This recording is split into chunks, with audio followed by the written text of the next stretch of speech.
చూడండి ఫ్రెండ్స్, మా పిల్లలు అయితే రాత్రి ఎప్పుడో పండుకున్నారు, ఇంకా లేవలేదు.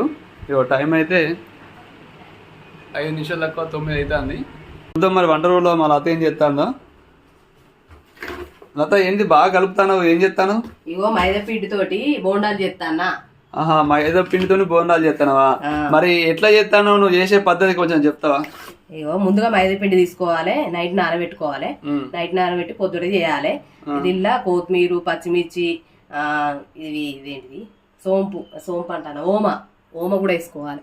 సరే, ఏదో ఒకటి ఓమనో గీమనో ఏదో ఒకటి అనుకో గానీ మరి వేసేటి అయితే అన్ని కరెక్ట్ వేసినావు కదా? వేసిన. తిన్నాక చెప్తాను ఏమేమి వేసినావో. ఓమ అంటానో, అదంటానో, ఇది అంటానో. మరి అయితే ఇప్పుడైతే మంచిగా చెయ్యి. మరి పిల్లగాని లేచేసరికి అయితే లేకపోతే మనం తిందామా? వాళ్ళు లేచేసరికి తిందాం మరి. వాళ్ళు ఇంకా గంటలు చేస్తారో ఎప్పుడు చేస్తారో. సరే, ఏనైతే వేసేయి.